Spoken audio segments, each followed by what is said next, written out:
ബി.ജെ.പിയുടെ ദേശീയ അധ്യക്ഷനും കേന്ദ്രമന്ത്രിയുമായ ജഗത് പ്രകാശ് നദ്ദ ഇന്നലെ പാലക്കാട് സന്ദർശിച്ചു. കേന്ദ്രം കേരളത്തെ സാമ്പത്തികമായി ഞെരുക്കുകയാണ് എന്ന പരാതിക്ക് വസ്തുതകൾ നിരത്തിയാണ് അദ്ദേഹം മറുപടി പറഞ്ഞത്. പ്രധാനമന്ത്രി ആവാസ് യോജന പദ്ധതിയിലൂടെ 4 കോടി പാവപ്പെട്ട മനുഷ്യർക്ക് ഭാരതമെമ്പാടും വീടുകൾ സൗജന്യമായി വെച്ച് നൽകിയതിൽ 2 ലക്ഷം വീടുകൾ കേരളത്തിലാണ്. സ്വച്ഛ ഭാരത് യോജന വഴി 11 കോടി ശുചിമുറികൾ ഇന്ത്യയിലുടനീളം നിർമ്മിച്ചു.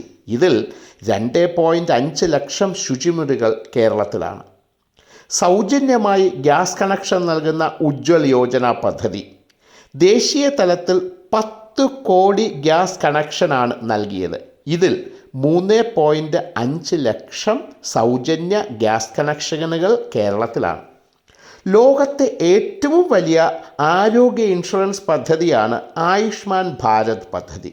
ഇതുവഴി ഒരു വ്യക്തിക്ക് ഒരു വർഷം 5 ലക്ഷം രൂപ സൗജന്യ ചികിത്സാ സഹായം ലഭിക്കും.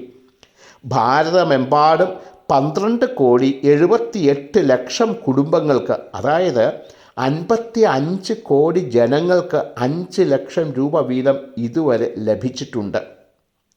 ഇന്ത്യയിൽ എവിടെയായാലും കുടിവെള്ളം പൈപ്പ് വഴി എത്തിക്കുന്ന പദ്ധതിയാണ് ജലജീവൻ മിഷൻ പദ്ധതി. സൗജന്യമായിട്ടാണ് ഈ പൈപ്പ് കണക്ഷൻ എത്തിക്കുന്നത്. 11 കോടി 8 ലക്ഷം വീടുകൾക്ക് സൗജന്യ വാട്ടർ കണക്ഷൻ ഇതുവരെ നൽകി. ഇതിൽ 21 ലക്ഷം സൗജന്യ കണക്ഷനുകൾ കേരളത്തിലാണ്. പ്രധാനമന്ത്രി കിസാൻ സമ്മാൻ നിധി, ഇതിലൂടെ ഓരോ 4 മാസം കൂടുമ്പോഴും കർഷകൻ്റെ അക്കൗണ്ടിലേക്ക് 2000 രൂപ എത്തിച്ചേരും. അങ്ങനെ ഒരു വർഷം 6000 രൂപ ലഭിക്കും. 11 കോടി 78 ലക്ഷം കർഷകർക്കാണ് ഇന്നുവരെ അതിൻ്റെ ഗുണം ലഭിച്ചിട്ടുള്ളത്.